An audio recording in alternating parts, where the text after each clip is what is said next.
Pues buenos días. El día de hoy, pues nuevamente les damos la bienvenida a nuestras pláticas de Viernes de Ciencia. Eh, Como siempre, les tratamos de comunicar, bueno, que nosotros somos un centro de aplicaciones, eh, a los que nos dedicamos a la capacitación, asesoría, consultoría, todo relacionado al análisis químico farmacéutico, físico-químico, a la investigación de fármacos, medicamentos, alimentos y desarrollo de metodologías cuantitativas. Nuestros colaboradores son generalmente son, son eh, profesores, estudiantes en activo y egresados de la Facultad de Farmacia de la Universidad Autónoma del Estado de Morelos. Si me permiten tantito, van llegando. Bienvenidos a todos los que se acaban de unirse y entonces estamos en la presentación. Pues vamos a continuar entonces. De, Les comentábamos entonces que nuestros colaboradores son profesores, estudiantes en activo y egresados de la Facultad de Farmacia en general. El día de hoy, pues nos toca nuestra plática de Viernes de Ciencia con el tema de la evaluación del factor de similitud en perfiles de disolución. Y entonces, pues para entrar a este tema, iniciamos con el siguiente concepto. Conceptos de intercambiabilidad. Algunas cosas muy básicas para que podamos entender el tema al que hoy nos vamos a dedicar. Bueno, debemos de conocer o recordar que un medicamento de patente es aquel que ha llevado su desarrollo durante mucho tiempo, a veces son 20 años o más. Entonces, en ese trayecto de tiempo se ha evaluado la eficacia y seguridad de los medicamentos de patente que salen al mercado. Y entonces el laboratorio que hace todos esos pagos, pues por supuesto que, que, que conlleva mucha responsabilidad y dentro de esa responsabilidad al final logra evaluar la eficacia y la seguridad de sus medicamentos y por ende pues se le otorga un tiempo de patente. El tiempo de patente puede ser variable dependiendo del país, del lugar y de la legislación. Aquí en México el tiempo de patente implica que el laboratorio innovador pueda vender sus productos durante 20 años, al menos en el área de los medicamentos. Una vez que el tiempo de patente ha vencido, se refiere a la patente sobre el fármaco, no sobre la formulación. Entonces, el fármaco queda disponible para que puedan ser comercializados por cualquier, pues ya sea industria, persona física, persona moral, que tenga la capacidad técnica y económica para poder desarrollar nuevos medicamentos.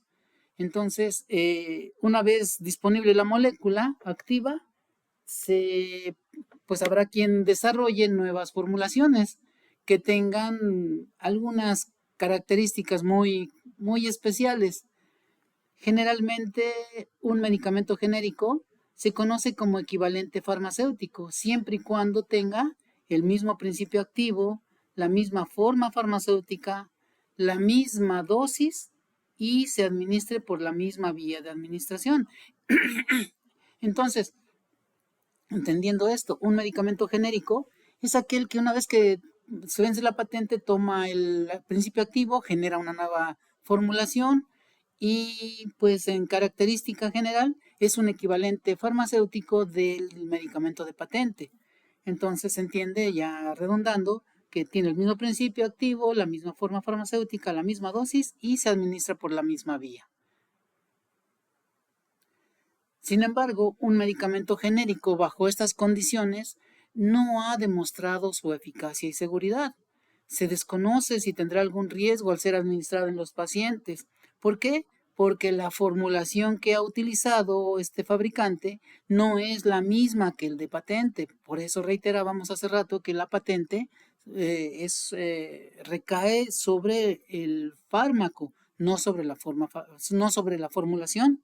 Entonces la formulación sigue siendo exclusiva del innovador o laboratorio que inició la formulación, pero entonces cada nuevo laboratorio que utilice un fármaco y que genere un medicamento genérico, genera también su propia formulación. Y es ahí donde se tienen los grandes riesgos de que no pueda cumplir en ocasiones la eficacia y seguridad para la que fue diseñado. Entonces, es esa parte donde nosotros estaríamos atorados un poco al hablar de genéricos intercambiables. Un concepto adicional, bueno, ese es el que tenemos que repasar acerca de la biodisponibilidad relativa de los medicamentos. Una vez que el medicamento es administrado, por la vía que sea, generalmente los fármacos son liberados de la forma farmacéutica y se integran a una solución, pasando, dependiendo de la vía de administración, a torrente sanguíneo. Y entonces en ese trayecto pueden suceder muchas cosas. Si el fármaco fue administrado por vía oral, por ejemplo, la forma farmacéutica pues podría desintegrarse, podría no desintegrarse, el fármaco podría liberarse o no, podría disolverse, dependiendo de su solubilidad en los fluidos biológicos. Y entonces tenemos muchas limitantes que hacen que la dosis administrada no necesariamente llegue toda a torrente sanguíneo. Adicionalmente hay un segundo proceso que es la bioabsorción, que este proceso es el paso del fármaco desde el sitio donde se colocó, el sitio de disposición, hacia torrente sanguíneo, y entonces esa limitación puede hacer pues que el fármaco no llegue a torrente sanguíneo. Entonces, la cantidad total de fármaco que llega al torrente, que llega a plasma, que llega a sangre, a partir de la dosis, es lo que conocemos nosotros como cantidad biodisponible en sangre. Y esa cantidad, pues a veces la conocemos como biodisponibilidad. La biodisponibilidad se conoce como la fracción de la dosis de fármaco que llega a torrente sanguíneo y que está disponible para generar un efecto terapéutico. También se considera que es la cantidad y velocidad con la que el fármaco llega a sangre o al torrente sanguíneo. Las limitantes de la biodisponibilidad, pues ya lo mencionábamos ahorita, son el proceso de disolución, el cual, si se administra por vía oral, implica la liberación del fármaco a partir de la forma farmacéutica y después que se disuelva en los fluidos del mismo tracto. Una vez que el fármaco ha llegado a torrente, que se disuelve, este fármaco queda disponible para poder ser absorbido a través del intestino hacia torrente sanguíneo. Eso estamos hablando de la vía oral. Sin embargo, el hecho de que una forma farmacéutica se aplique, ya sea por vía tópica, se administre por otras vías, como pueden ser la sublingual, la intramuscular, la rectal, implica un proceso de absorción. Y entonces en esas otras vías, pues también hay ciertas limitantes. En el caso del proceso de absorción, si una molécula puede no cruzar, puede no cruzar perfectamente la membrana que tiene como limitante para poder llegar a torrente sanguíneo, entonces el fármaco tampoco llegaría. Entonces, si hablamos específicamente de la vía de administración oral, son dos los procesos que limitan la llegada del fármaco a torrente sanguíneo. Uno es la disolución, que implica la liberación del fármaco y que se disuelva en los fluidos del tracto gastrointestinal, y adicionalmente el proceso de absorción, el cual pues es el paso del fármaco del sitio donde se encuentra en el intestino hacia torrente sanguíneo. Entonces esas son las dos grandes limitantes que tiene un fármaco para llegar a torrente sanguíneo y en su momento dado pueda ejercer un efecto terapéutico. ¿Qué es la intercambiabilidad? Bueno, pues un medicamento intercambiable es aquel que puede sustituirse por otro con la misma sustancia activa, con el mismo principio activo, pero que también sea seguro y eficaz. Entonces, no cualquier medicamento que tenga la misma forma farmacéutica, la misma vía de administración, el mismo principio activo y la misma dosis son seguros y eficaces. Por lo tanto, no podemos hablar de intercambiabilidad con seguridad y eficacia Si este medicamento que tiende a, tiende a sustituir el de patente o el de marca, no presenta estas dos características, que sea seguro y eficaz. Genéricos son todos aquellos que tienen exactamente las mismas características, ya lo decíamos, ¿no? Que son equivalentes farmacéuticos, pero no todos han demostrado seguridad y eficacia. Y ese es un gran dilema, un gran problema en el área farmacéutica. Entonces, el gobierno federal aquí en México, que les diré que esta es una problemática a nivel mundial, no es específicamente de México el problema de la intercambiabilidad. Entonces, tanto en Estados Unidos, a través de la FDA, y en Europa, Japón, a través de la EMEA o algunas organizaciones regulatorias en cada país, y también en Sudamérica, se han tomado disposiciones para indicar o obligar a aquellos fabricantes de medicamentos genéricos a que hagan pruebas de intercambiabilidad. Aquí en México específicamente, estas pruebas de intercambiabilidad están indicadas en la norma oficial mexicana 177 de la Secretaría de Salud. La norma vigente es del año 2013 y ahí se incorporan las pruebas de intercambiabilidad para los medicamentos genéricos y los requisitos que deben de cumplir los laboratorios terceros autorizados para evaluar la intercambiabilidad de estos medicamentos.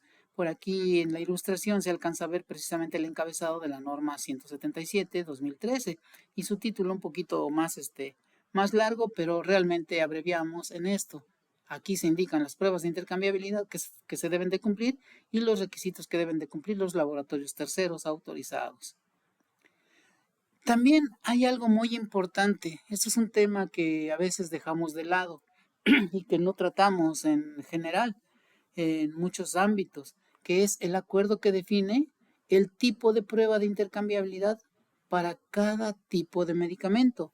Una vez que yo ya tengo mi genérico, una vez que yo ya tengo un medicamento y que quiero sacarlo al mercado, que ya lo formulé a partir de un fármaco que venció su patente, ahora me tengo que enfrentar obviamente a los trámites de registro, pero también la legislación actual, la Ley General de Salud, nos indica que todos los medicamentos tienen que cumplir con pruebas de intercambiabilidad. Y en ese sentido, entonces, el punto es, si yo tengo una cápsula, si yo tengo una tableta de liberación inmediata, liberación modificada, tengo un supositorio, tengo una suspensión, tengo una emulsión, tengo un medicamento para inhalar, ¿qué tipo de prueba de intercambiabilidad le corresponde? Ese es un punto que a veces hemos dejado de lado. Y por ahí se emitió un acuerdo, y voy a decir que por ahí, hace ya algunos años, en el año creo 98, se emitió un acuerdo que define el tipo de prueba de intercambiabilidad para cada tipo de medicamento. Aquí en la parte de abajo se encuentra un poco el encabezado de ese acuerdo, aunque la fecha que tiene es la fecha de actualización, 19 de septiembre del 2017 en el Diario Oficial de la Federación. Sí existe el anterior en el año del 98. Quisimos acudir a este documento para pues ver algunas nuevas actualizaciones, pero lo interesante es esto. Existe ese acuerdo que define el tipo de prueba de intercambiabilidad para cada tipo de medicamento y en ese acuerdo se encuentran 3 pruebas. Inicialmente le llamábamos prueba A o en este último le llaman fracción 1, que es cumplimiento de nuevas prácticas para fármacos que deban de cumplir la prueba A. Prueba B o fracción 2 se refiere a todos los estudios de perfil de disolución o describe los medicamentos que deben de cumplir con este tipo de prueba. Y la prueba C o fracción 3 que se refiere específicamente a todos los estudios de bioequivalencia y vamos a describir cada uno de ellos.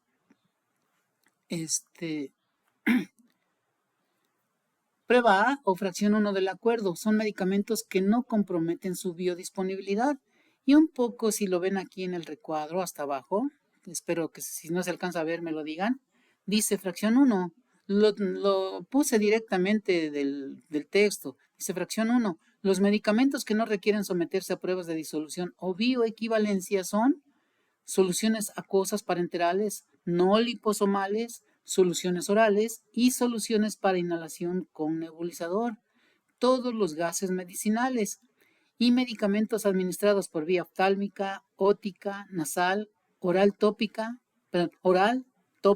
rectal y vaginal de uso no sistémico. Esta es la cuestión. Cualquier medicamento que no requiera una actividad sistémica puede considerarse dentro de la prueba A o de la fracción 1 del acuerdo. Entonces, ¿por qué aquí lo indica?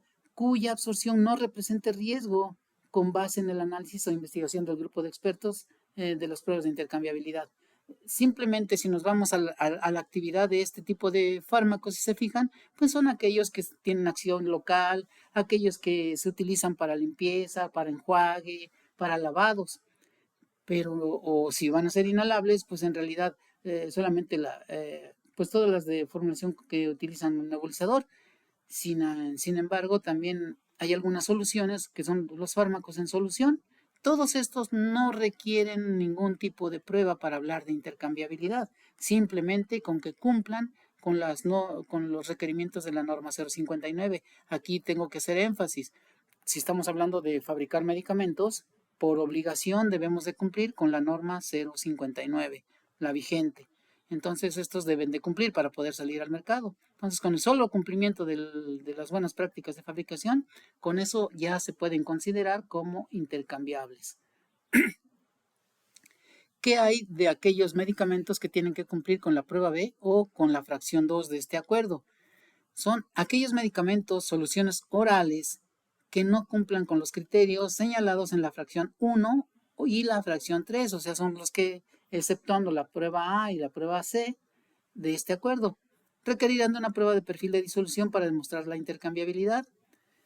En la relación de un parrafito un poco más abajo dice, en la relación de medicamentos que aparece en el artículo segundo, o sea, la prueba de intercambiabilidad a la que se refiere el inciso 2 se identifica como letra B, ya lo estábamos diciendo, y en algunos casos como letra B con 3 asteriscos, que nos habla de 3 condiciones de pH. En este caso, nos está haciendo énfasis a los medicamentos que deben de cumplir con prueba B o perfil de disolución, y en algunos casos ahí se maneja o se considera un solo pH. ¿Cuál pH? El que esté indicado en la farmacopea mexicana. En la farmacopea mexicana hay un apartado de pruebas de intercambiabilidad, o sea, el análisis ya es, las pruebas de intercambiabilidad ya son farmacopeicas también. Entonces ahí vamos a encontrar las condiciones de disolución que requiere el medicamento indicado. Aquí en la norma solo nos dice lo que debemos de cumplir. En el acuerdo nos dicen qué prueba podemos cumplir. Y sin embargo, en la farmacopea mexicana ya nos dicen las condiciones experimentales que mi fármaco, que mi medicamento tiene que cumplir, las condiciones que debemos utilizar para que podamos evaluar su intercambiabilidad. Entonces, siempre va a ser necesario acudir a la farmacopea. Y hay algunos que solo requieren una evaluación a un solo pH, generalmente el marcado en la monografía de evaluación para prueba de control de calidad. Sin embargo, si se va a hacer perfil, en ocasiones cuando nos están pidiendo 3 condiciones de pH, esas condiciones tendremos que cumplirlas. Es ácido clorhídrico .1 normal, que es un pH 1.2, pH 4.5 y 6.8. Entonces también ahí en la farmacopea se nos dice cómo preparar estos medios de disolución. Y entonces es donde hay una cierta relevancia para aprender a conocer este tipo de prueba. Entonces, centrándonos en nuestro tema, la prueba de B o fracción 2 es la que se refiere al perfil de disolución y entonces regulatoriamente se nos piden 2 tipos de prueba. Uno, solamente a un pH, que sería el farmacopeico, o el 2, cuando nos dice B y con 3 asteriscos, tiene que cumplir con 3 pHs. Entonces, ¿qué fármacos son esos? Pues son, según nos dicen aquí, sólidos orales. Y bueno, yo tengo que reiterarles un poco la experiencia, que son fármacos de liberación inmediata, que generalmente no tienen problemas de solubilidad y de absorción. En términos generales, si alguien por ahí recuerda o conoce el sistema de clasificación biofarmacéutico, está dirigido principalmente a fármacos del grupo 1, esos que tienen alta solubilidad y alta permeabilidad en general. ¿Y cuáles son los? Ah, bueno, aquí tenemos un poco la descripción de esos medicamentos. Vienen un poquito también en el acuerdo. Dice, está diseñada para medicamentos cuyos fármacos tengan alta solubilidad, alta permeabilidad, alta biodisponibilidad, formas farmacéuticas de liberación inmediata. ¿Cómo definimos la liberación inmediata? Bueno, la forma farmacéutica de liberación inmediata es aquella en donde el fármaco se libera en un 80% en menos de 30 minutos. Y hay algunas excepciones, como de fármacos del grupo 2 que tienen problemas de solubilidad, pero que no tienen problemas de biodisponibilidad. Entonces aquí hay algunas excepciones y son los que a veces se llaman como en inglés biowaivers o bioexenciones. Pero todo esto nos los indica precisamente el acuerdo. Tenemos que acudir al acuerdo para leer cuáles son los fármacos que tienen que cumplir o pueden cumplir con esta prueba. Y si nos vamos a la prueba C, que es bioequivalencia, la última clasificación o apartado 3, ¿cómo definimos a los fármacos que deben de cumplir con la prueba C? Bueno, según el acuerdo, se basa en criterios. ¿Cuáles criterios? El criterio de forma farmacéutica, el del margen terapéutico estrecho y de dosis crítica, el grupo terapéutico, el grupo farmacocinético y el grupo físico-químico. Aquí me voy a ir un poquitito más a prisa, porque sí es mucho texto, pero nada más para mencionarles. A pesar de que nos indican que la forma para indicar que yo tengo un medicamento y lo tengo en tabletas y que le toque prueba C, la razón por la cual se le toca la prueba C, si pudiera ser uno de liberación inmediata, el problema es que a lo mejor tiene alguna complicación por ahí. ¿Como cuáles? Bueno, pensemos, ¿no?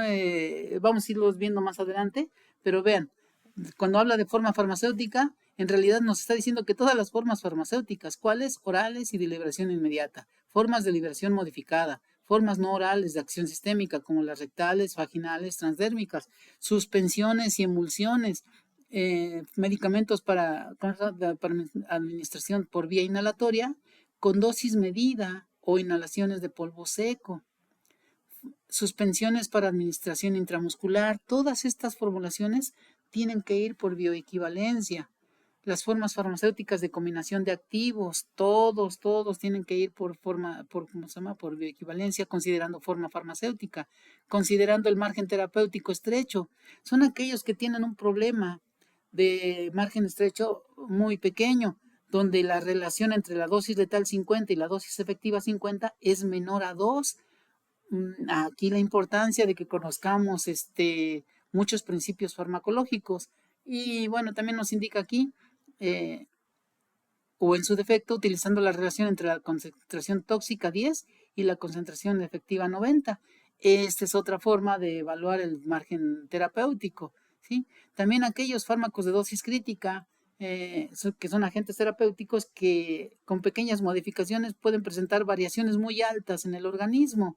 Eso es algo que podemos ver en farmacocinética y vamos a verlo un poquitito más adelante. Bueno, vamos a mencionarlo, no a verlo. Grupo terapéutico, ¿cuáles son aquellos que requieren concentraciones, ¿cómo se llama? Bueno, serán todos aquellos medicamentos que requieran concentraciones plasmáticas estables, es decir, llegar a un estado estacionario, como cuáles, los antibióticos que requieren un periodo de tiempo de tratamiento, 6, 8 días a veces, los hormonales, los antineoplásicos, para enfermedades crónico-generativas, los cardiotónicos, antiepilépticos, estos deben de mantener siempre una concentración estable, los inmunosupresores, los virostáticos, los hipoglucemiantes. Eh, por el criterio farmacocinético. Yo hace rato les hablaba de fármacos de concentraciones críticas que pueden verse afectadas. Es que son medicamentos que presentan una farmacocinética no lineal. Solo me queda un instante aquí, pero nosotros asumimos casi siempre que si doy un fármaco, tomo un medicamento a una dosis, bueno, yo me alivio. Nosotros tomamos una medida para considerar cuánto fármaco llega a torrente sanguíneo y decimos que es el área bajo la curva de cero a infinito. Ok, le di una dosis y la relacionamos con un área bajo la curva o una cantidad en plasma. Doy dos tabletas. Ah, pues por simplemente duplicar la dosis, pensamos que el área bajo la curva se va a duplicar. En muchos casos es cierto. Y de ahí a veces el pensamiento, no, pues que a un niño chiquito le demos la mitad de la tableta. Ese es el pensamiento que a veces tenemos. O más bien decimos, pues entonces tómate 3 tabletas para que te dé un alivio más rápido. Bueno, en algunos casos se cumple, pero en otros casos, cuando el fármaco tiene una farmacocinética no lineal, el simple incremento en la dosis, un pequeño incremento, pequeño, ya no del doble, ya no del triple, implica un incremento en la cantidad en torrente sanguíneo increíble. Entonces no hay una proporcionalidad entre la dosis y la cantidad en plasma. Muchos lo presentan por problemas de qué tipo, absorción errática, metabolismo presistémico, problemas en su farmacocinética o por transportadores en procesos de flujo o en el proceso de absorción. Todo esto, pues, obviamente son principios que nosotros manejamos en la materia de biofarmacia y que a veces, en algunos casos los mencionamos muy superficialmente, pero sí es muy importante no automedicarse. Entonces, por ello es que muchos medicamentos que están en este grupo 3, tienen que irse por prueba de bioequivalencia. Entonces, aunque no están muy detallados, y aquí lo manejamos. Por eso me quise quedar un instante. Sí, es un poquito complejo. Y también, pues algunos en algún momento, fármacos en el criterio físico-químico, fármacos que tienen baja solubilidad o una solubilidad dependiente de la dosis o que presentan polimorfismo químico. Entonces, es una gran variedad. Prácticamente yo les digo a todas las personas con las que yo participo en este tema, les indico que prácticamente todos los medicamentos tendrían que cumplir con la prueba C. Y la prueba B es una excepción y que ya vimos que son únicamente aquellos que no tienen problemas de solubilidad o de absorción. Entonces, hasta aquí quedamos con la prueba C. Bueno, un poquitito, ya nada más para mencionarlo, ¿no? Se evalúa la biodisponibilidad relativa de los medicamentos genéricos en relación al medicamento de patente. Esto quiere decir que comparamos la cantidad que llega una vez administrado el fármaco de patente en un grupo de individuos, vemos su perfil y luego administramos el medicamento de genérico y entonces comparamos los perfiles de ambos medicamentos. Aquí tengo dos ilustraciones, veamos la de la derecha, si la están viendo, déjenme ver si puedo poner opciones de puntero. Aquí estamos viendo dos perfiles, uno rojito y uno azul.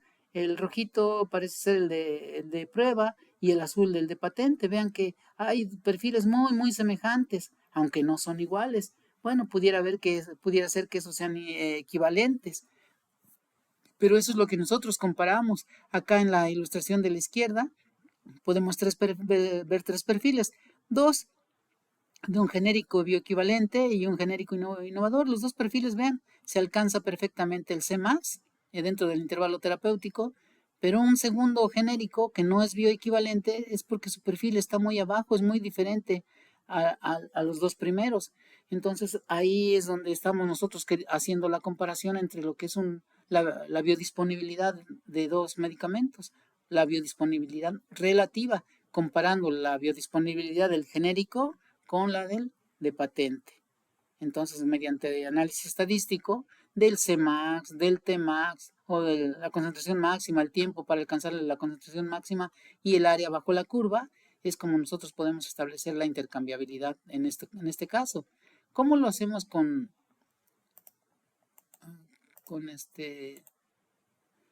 déjenme ver porque ya no quiere avanzar? Ahí está. Se requiere que, ¿cómo se llama? Que el área bajo la curva, el Cmax y el Tmax, sean semejantes entre ambos medicamentos. Y esto garantiza que el medicamento de genérico puede tener el mismo efecto terapéutico que el de patente. Nosotros en el tema de hoy, pues nos quedamos que íbamos a evaluar el factor de similitud o la intercambiabilidad de dos medicamentos por perfil de disolución, o sea, mediante prueba B. Es prácticamente un criterio semejante al que vimos ahorita con la intercambiabilidad por bioequivalencia. Debe haber una forma de comparar los perfiles de disolución Y aquí les presento lo que es la evaluación del factor de similitud. Este es el factor 2, o F2 le llamamos, y esta es toda su expresión. Se ve muy fea, pero en realidad es muy sencilla. Y como dictamen se dice que dos medicamentos son intercambiables si el factor F2 o el factor de similitud F2 es mayor a 50. Y entonces, ¿cómo lo evaluamos? Bueno, aquí les presento un artículo publicado en la revista Brazilian Journal of Health Review, donde se nos menciona perfil de disolución de comprimidos de ibuprofeno con problemas de bioequivalencia. Y ya nos habla de un medio biorelevante que contiene lauril sulfato de sodio. Entonces, para que vean que el tema no es nuevo, es de Brasil, Latinoamérica, y que si hay problemas a la hora de consumir medicamentos. Entonces, bueno, nada más es un ejemplo, no vamos a hablar mucho del artículo, solamente mencionarlo, y vamos a encontrar muchísimos con este tipo de temas. Bueno, aquí tenemos dos perfiles de disolución. Tenemos un medicamento, el medicamento que les en cuestión ahorita es cefalexina. Y les comento, para llevar a cabo el estudio de disolución se requieren varios requisitos que ya hemos descrito en algunas presentaciones previas, pero bueno, yo menciono aquí rápidamente algunos requisitos que nos indica la norma para llevar a cabo el perfil de disolución. Primero, el medicamento de patente tiene que ser el medicamento indicado por Secretaría de Salud, o puede ser un innovador también indicado por Secretaría de Salud. Se tienen que evaluar 12 tabletas o 12 unidades, llamémoslo así, porque estoy hablando que son tabletas, ¿no? Pero si son cápsulas, tienen que ser 12 tabletas, 12 cápsulas en el aparato o en las condiciones indicadas en la norma o en la farmacopea mexicana. Se evalúa el perfil de disolución con los siguientes criterios. El perfil debe de tener por lo menos 5 tiempos de muestreo. 5 tiempos donde dos tiempos estén en la meseta y 3 tiempos en el, ¿cómo se llama? En la fase ascendente. Adicionalmente, se tienen otras condiciones muy particulares, pero si ya vamos a hablar del genérico, el genérico también se evalúan 12 unidades y los tiempos de muestreo para ambos medicamentos tienen que ser exactamente los mismos. Por eso es que aquí tengo el mismo tiempo y tengo el medicamento de patente y el medicamento genérico. Y los porcentajes que estoy presentando aquí son porcentajes de disolución que se obtienen manejando la cantidad disuelta en cada tiempo con respecto a la dosis. Se entiende que en este caso el patente y el de genérico son equivalentes farmacéuticos, tienen la misma dosis, el mismo principio activo. Y algo muy importante, pues es que ya una vez que se tienen los 12 perfiles de cada medicamento, nosotros vamos a comparar los perfiles promedio. Entonces, esto que estoy presentando aquí son los valores promedio de los perfiles. Si ustedes alcanzan a ver, aquí, cada tiempo tengo los promedios ya graficados y se ven las barras de error que se obtuvieron para este estudio. Entonces, tenemos un medicamento de patente y un medicamento genérico, en donde, bueno, ya tenemos sus valores de error.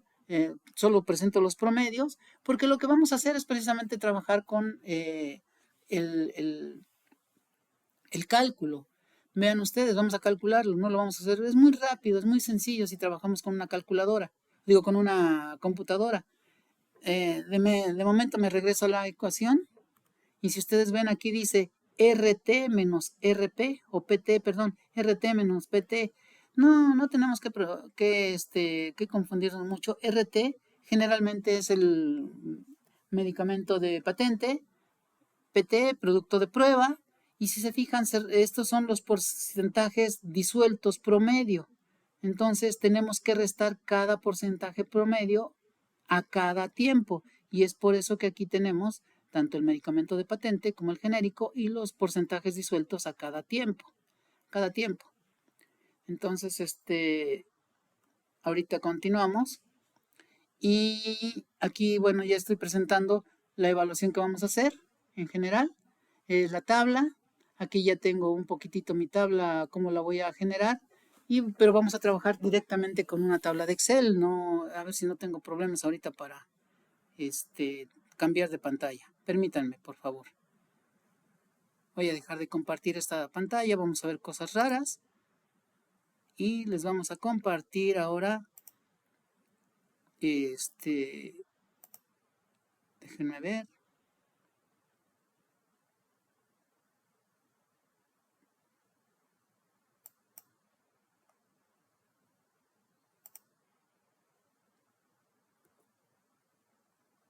Un poquito, un poquito.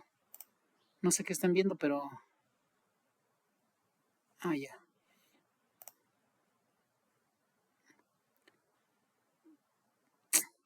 Les digo.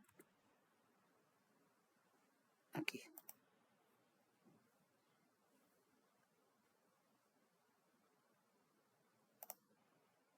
Permítanme tantito, por favor. Ya es que de que se cierra todo, y ahí está.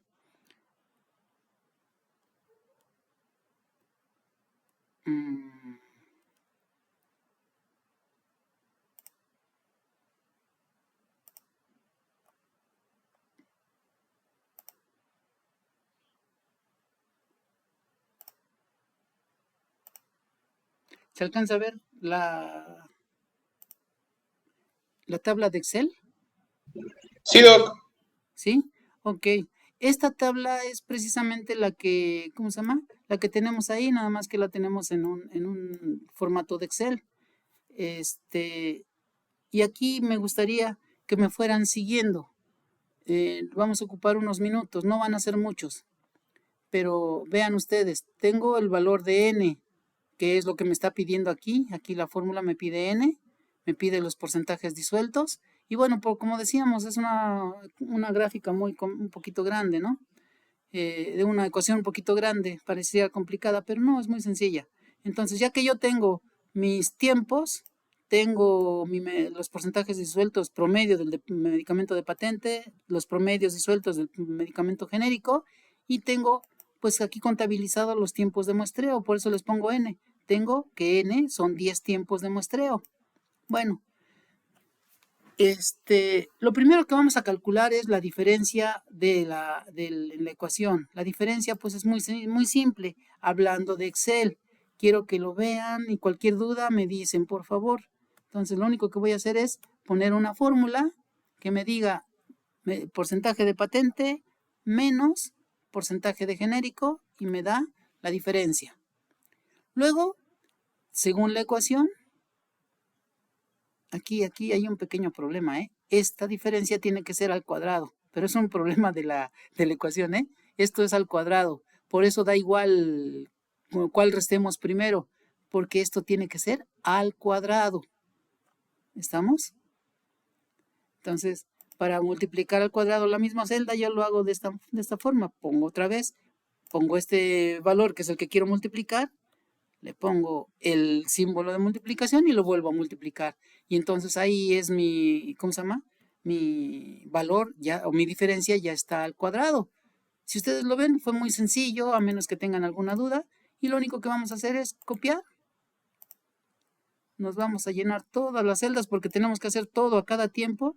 Y le vamos a decir pegado especial y que pegue únicamente la fórmula. Y ya están todas las fórmulas. Bueno, aquí se me fue un poquito, pero eso también no es ningún problema. Si se fijan, una vez que ya tenemos las diferencias, y esto les digo es al cuadrado, por favor, aquí hay un error, que les digo es un documento oficial, lo encontramos y pues hay que corregir, hay muchas correcciones que hay que hacer a veces. Entonces está al cuadrado, ya tenemos las diferencias al cuadrado, y ahora nos dice que tenemos que sumar todas esas diferencias. Pues con la función de suma me ubico aquí en la parte de abajo y con la función de suma lo único que hago es sumar todos los valores de la columna. Y ya me da el valor de 743. ¿Qué tengo yo? Entonces la suma de todas las diferencias al cuadrado. Eso es lo primero que me dice esta ecuación. Ya luego me dice que lo multiplica por 1 entre n, o lo que es lo mismo, dividir toda mi suma entre n. Entonces, ¿qué voy a hacer? Pues me voy aquí a la celda, le digo igual, que me jale este valor, y ese valor divídelo entre n, pero n vale 10. Aquí está el valor de 10. Así de sencillo, ya podemos ir calculando todo el valor que tengo aquí, ¿cómo se llama? En toda esta expresión de suma, la suma de las diferencias al cuadrado, lo vuelvo a reiterar, y dividido entre o multiplicado por 1 entre n. Luego a todo eso hay que sumarle 1. Si se fijan, aquí voy indicando las operaciones. Todo lo que ya tenemos elevado al cuadrado dividido entre n, y luego a todo eso, aquí me faltó ponerle más 1, ¿verdad? Aquí, a todo esto le tenemos que poner más 1. Entonces, a eso lo vamos a sumar, a lo de arriba le vamos a sumar una unidad y ya está. Y luego dice que lo multipliquemos por 100. Ah, no, sí, aquí estaba el... Bueno, lo multiplicamos por 100. Todo esto que resultó aquí lo tenemos que multiplicar por 100. Vean ustedes, está multiplicado. Todo eso más 1 está... aquí nos hace falta algo. Espérenme. Me hace falta algo antes de continuar. Todo eso lo tenemos que elevar. Creo que me faltó aquí un renglón, entonces déjenme insertar un renglón. Copiamos todo esto porque hay algo que me está faltando. A todo eso, y aquí esto, este no va aquí, porque lo único que hemos hecho es hasta la suma. Ahora lo que tenemos que hacer es todo eso elevarlo a la menos 0.5. Déjenme ver. ¿Alguien quiere entrar?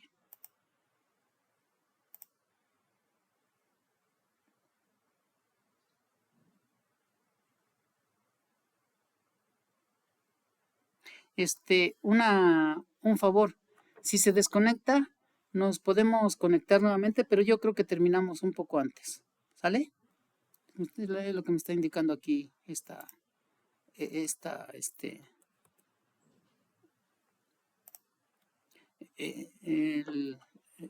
la aplicación. Entonces voy a tratar de terminar. Entonces ya llegamos a todo esta expresión que estaba dentro del paréntesis cuadrado, que es la suma de la diferencia, luego elevado al cuadrado, la suma de las diferencias, dividir entre n y sumarle un 1. A todo eso que ya tenemos aquí, hay que elevarlo a la menos 0.5. Aquí está. ¿Cómo lo vamos a hacer? Pues es muy fácil también. Si nos vamos, ahora lo vamos a hacer utilizando las funciones de Excel. Le vamos a poner igual. No, perdón, no le ponemos igual. Nos vamos directo aquí a las funciones de Excel y nos vamos a las matemáticas. Pues, si no saben dónde están, la vamos a buscar como potencia. Potencia. Aquí está, potencia. Aceptar. Y cuando me dice número es la base. Y mi base pues va a ser precisamente el número que tenemos calculado ahorita. Directamente lo puedo seleccionar con el cursor. Y luego me dice la potencia. Y mi potencia pues es mi exponente a la menos 0.5. Menos 0.5. Y con eso yo ya puedo hacer mi cálculo. Y ya lo tengo. Entonces ya tengo toda la expresión hasta la menos 0.5 y luego me dice que multiplique por 100. Tan simple como otra vez, pedir un signo igual. Con el signo igual jalo el resultado anterior y multiplicamos por 100, que es lo que nos está indicando aquí. Y entonces ya tenemos un valor de 11 como resultado de toda la operación que está entre la llave que está aquí. Si se fijan, ya vamos ahí parte por parte. Y finalmente nos pide que a todo eso le saquemos logaritmo base 10. Pues vamos a hacerlo. Vean ustedes, aquí ya está el logaritmo base 10. Vamos a colocarlo. Entonces le ponemos... es una función de logaritmo. Nos vamos hacia acá, a las, ¿cómo se llaman? Las funciones, y le decimos que nos dé un logaritmo. ¿Dónde está? Si ustedes se lo saben de manera abreviada, adelante. Es muy sencillo. A mí me gusta sacarlo desde las funciones porque luego no me sé cómo se codifican. Pero aquí dice logaritmo base 10. Aceptar. Logaritmo base 10 de el resultado anterior. Y ya nos dio el resultado. Logaritmo base 1 es 1. 1.06 el resultado. Y finalmente F2 va a ser ya todo el resultado, ¿verdad? Ya vamos en el logaritmo. Ahora hay que multiplicar por 50 y el resultado va a ser F2. Entonces nos falta únicamente todo ese resultado que hemos manejado, todo esto lo multiplicamos por 50 y ya nos da un valor de 53.07. Este es mi valor de F2. Entonces, ¿qué nos dice el resultado, bueno, ahorita ya lo vimos, por aquí ya vieron el procedimiento. No sé si alguien tenga alguna duda o alguna pregunta.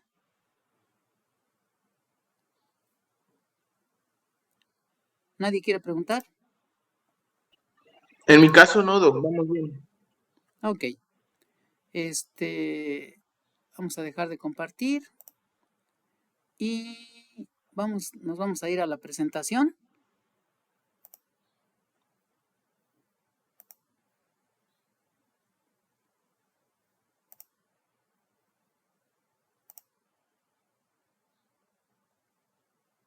Ya se ve la presentación, ¿verdad? Ok, gracias, Lucía. Entonces, como vieron, partimos de un formato como este, donde ya íbamos metiendo cada uno de los resultados y siguiendo un poco la ecuación de la F2 hasta llegar a estos resultados. A estos. Ya aquí nuevamente tengo la misma tabla, pero ya llena. Previamente lo había hecho. Y vean ustedes que tenemos un valor de 53. ¿Qué nos decía la F2? Aquí está. Dice, dos medicamentos son intercambiables si sus perfiles son iguales. ¿Y cómo sé que son iguales? Bueno, cuando yo compare el factor de F2 o los comparo mediante la prueba que acabamos de hacer, y si el resultado F2 es mayor a 50, entonces son intercambiables. El resultado que obtuvimos fue de 53, entonces la conclusión es, nuestros dos perfiles, que vengan de los medicamentos que vengan, son intercambiables.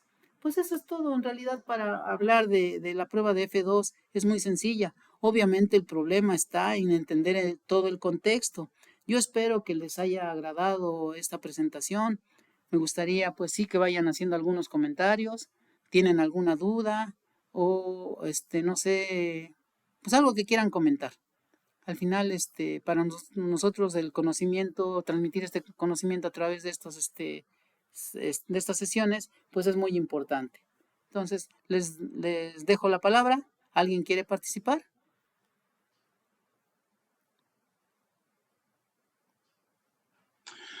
Hola, Doc, buenos días.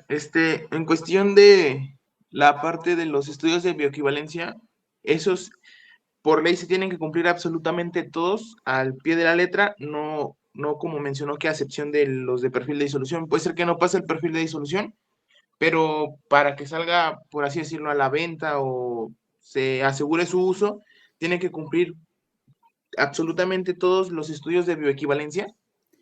En términos regulatorios, si tienes un genérico, claramente tendrás que checar a qué prueba es la que le asignan para hablar de intercambiabilidad. Si le asignan la prueba C, bioequivalencia, tiene que cumplirla. Si no, puede salir al mercado como genérico, pero no como genérico intercambiable. ¿Estamos? Esa es la situación. Pero como ahorita todos deben de ser genéricos intercambiables, a lo mejor ni siquiera lo dejan salir, porque es un requisito para obtener el registro sanitario actualmente. Entonces, si le toca prueba de perfil de disolución, pues que tiene que cumplir los requisitos de la prueba de perfil de disolución. Si le toca prueba C de bioequivalencia, le toca la prueba C de bioequivalencia, lo que ahí le marquen. Ya, es que, pues usted se ha dado cuenta luego los perfiles de disolución que se hacen ahí en la facultad y tanto puede ser error de nosotros mismos de cómo lo hacemos o tal vez ya es error del estudio que hace este genérico y pues salen a la venta, ¿no? Y pues los resultados quedan con los teóricos que tendrían que dar si uno se queda asombrado, ¿no? De no cumple con nada. Sí, claro, claro. No, bueno, lo que nosotros tratamos de hacer es cumplir. A veces en área de investigación tenemos que hacer algunas excepciones, no quiere decir que no tenemos que cumplir ninguna cuestión regulatoria, pero sí de exploración, para eso generamos conocimiento, por eso hacemos algunos estudios, ¿no? Y no necesariamente tenemos que llegar a cumplir específicamente ¿cómo se llama? El F2, pero depende del propósito del estudio que tengas. Entonces de ahí los resultados que luego manejamos, porque sí nos hemos encontrado cada barbaridad, un mismo fármaco, un mismo medicamento, pero en tres condiciones y no pasa. Eso es muy lógico. Si tu medicamento, si tu fármaco es un ácido o una base, el pKa va a implicar muchísimo. Aquí ya lo hemos platicado. El pKa afecta mucho la disolución. Entonces sí, se nos pueden presentar esas situaciones. Entonces, Acabado, solamente esa claro. era mi cuestión. ¿Alguien más?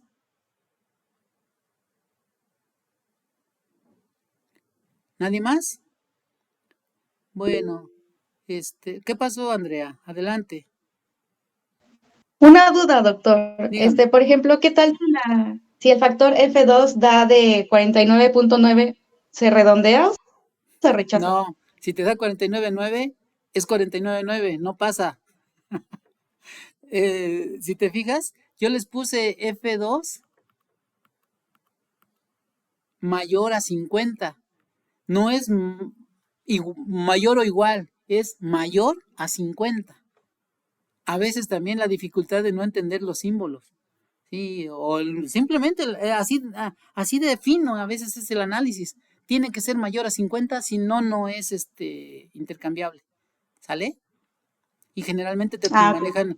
te manejan reglas para los decimales, para saber hasta dónde debes de redondear. Y ahí el redondeo creo que entonces yo cometí un error. Debe ser 50.0, porque sí tendrías razón. Tiene que ser 50.0. Pero también lo del símbolo de mayor a 50. ¿De acuerdo? Sí, Doc. Muchas gracias. De nada. Ok, no, jóvenes, no sé si tengan alguna otra duda, algún otro comentario. Porque bueno, si no hay más comentarios, yo les agradezco toda su asistencia, todo su apoyo. Por favor, Alexa, adelante. No, nada, estaba buscando los aplausos. Que la canción. Ok, muy bien, gracias. Bien, entonces, pues les agradezco mucho su apoyo, jóvenes. Los invitamos para el siguiente tema. Vamos al 5 de diciembre a las 10. Tenemos una invitada de honor por aquí. Su tema va a ser relacionado al desarrollo de un método analítico para cuantificación de metformina en plasma, así que están cordialmente invitadas. Y pues como siempre, de momento, pues nada más reiterarles todo el apoyo que nos han dado. Si nos pueden acompañar en nuestros cursos, que ahorita de momento creo que ya se trabó nuestra presentación, pero no olviden que pues estamos en proceso de registrarnos ante ¿cómo se llama? Ante la red Conocer para nuevas competencias, y pues también seguiremos abriendo nuestros cursos presenciales teórico-prácticos, cromatografía de líquidos, espectrofotometría, validación de métodos y disolución de medicamentos. Por lo pronto, todos ellos reconocidos ante la Secretaría del Trabajo y Previsión Social. Pues les agradezco mucho su asistencia. Gracias a todos de verdad. Y pues cualquier cosa, cualquier duda, pues ahí tienen los correos. Por favor, suscríbanse, pasen a ver nuestro canal de YouTube. Ya tenemos algunos nuevos videos y estos que estamos pasando ya los vamos a subir. No lo hemos hecho por algunos pequeños problemas técnicos, pero ahí los estamos esperando. Muchas gracias a todos. Que tengan buen día. Gracias, buen día, Doc. Hasta luego. Gracias. Hasta Gracias, Doc. luego. Buen día a todos.